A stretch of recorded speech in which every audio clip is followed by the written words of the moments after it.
Strong Delusion, Christianity's Institutionalized Witchcraft. And it's like there's this psychosis. It's a mental disorder. It's a delusion. See, a psychosis is, they say you should consult a doctor if you have a concern. But this kind of thing is witchcraft hiding in front of you is what I'm exposing. It's right in front of you, but you don't see it. And there's witches know, they have ways, and don't think of some person that's flying around on a broomstick when you say witch, because a witch or a warlock can be, you know, a regular person, okay? But a psychosis, or a mental illness that is a psychosis, is a loss of contact with reality. And it usually includes false beliefs about what is taking place, or one who is deluded. You know, or who is deluded. They don't know who's deluded and who isn't. Seeing or hearing things that aren't really there.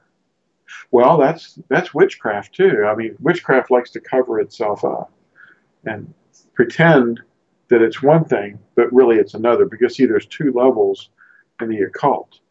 There's the exoteric interpretation, which is what people see from the outside. And then there's another layer that is only for the initiated to see or understand. So a person that interprets correctly is a person on the inside, you know. Of course, with Yahusha's mind in us, it isn't that we are interpreting it incorrectly, but he said that whatever was hidden would be manifest and shouted from the rooftops. So we know, and this is one of those cases. This book is a tearing down of a major stronghold. I mean, we've talked about strongholds like being the name. It's false reasonings. The name, some people say, isn't important, and people say that, well, it doesn't matter now because the paganism that it once was is now laid at the feet of Christ, and it's been cleansed. Where are you getting that scripture? There is no scripture on that. That's why it's a disorder. It's you can't get fixed by a doctor. You know, you have to be reprogrammed by the great physician. Yahusha will open your eyes to what you're looking at when you look at a Christmas tree or a pumpkin or ornaments or decorations or the very day you're celebrating. Witchcraft can be many different things. Symbols, activities, like blowing out the candles on a birthday cake. Okay, where are we going to find that in the scriptures? Let's just turn to that. Let's look it up in the index. Oh, there isn't anything in there about that.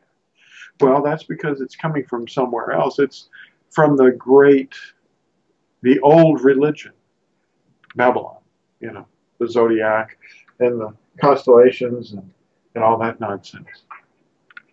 I think there's a lot more that I'm touching on in finer detail, and I think I'm taking broader strokes over some of the generalities.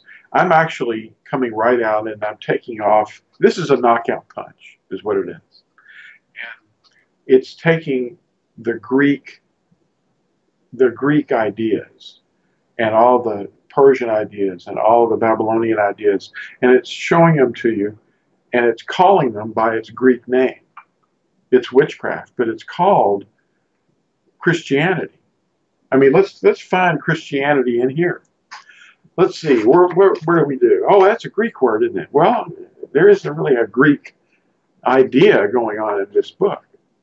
And yet, translators have forced Greek things into it, but the Greek mindsets and behaviors and ideas and symbols are not in here. The scriptures, they're not there. It doesn't call itself a B-I-B-L-E. That's actually from a pagan Phoenician,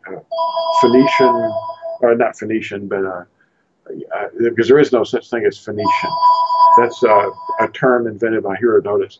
Let's just say it was a pagan city where a statue of somebody named B-Y-B-L-I-A, a female fertility deity, was in there. There was a temple in that city. And they named their scriptures, they put her name on the cover, and they refer to the scriptures. Actually, the scriptures does refer to itself in several places. It calls itself something. Like Daniel, one of my favorite ones, I think it's in chapter 10. He calls this the scripture of truth, which is really just two Hebrew words. It's kathab ameth. Kathab means scripture or handwriting, the writing, kathab, and ameth means truth. So this is the scripture of truth. And Stephen called it the living words, And of course that would mean the green tree.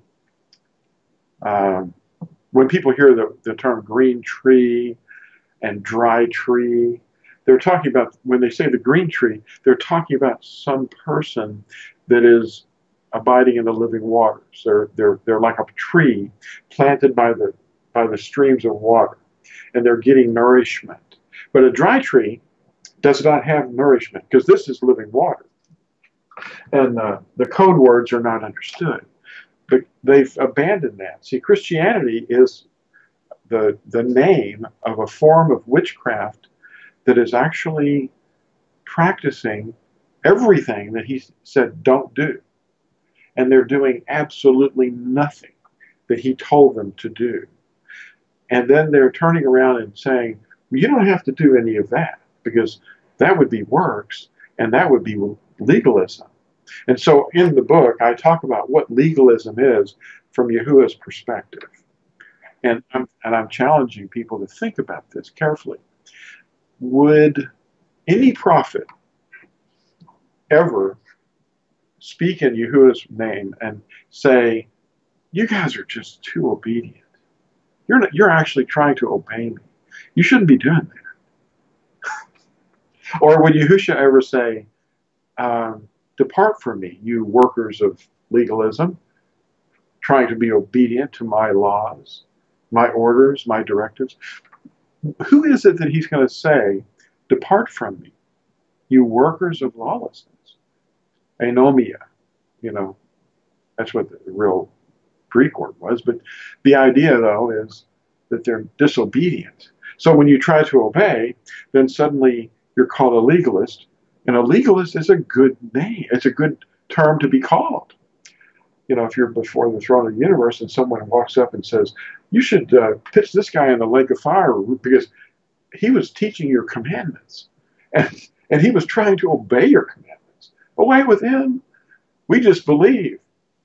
Well, see, even the demons believe, but they don't obey. They don't walk in the way, And that's the mystery that people don't see. The psychosis is so strong that they listen to the teaching authority of some person. They're really listening to the church fathers, the circus fathers, we should say.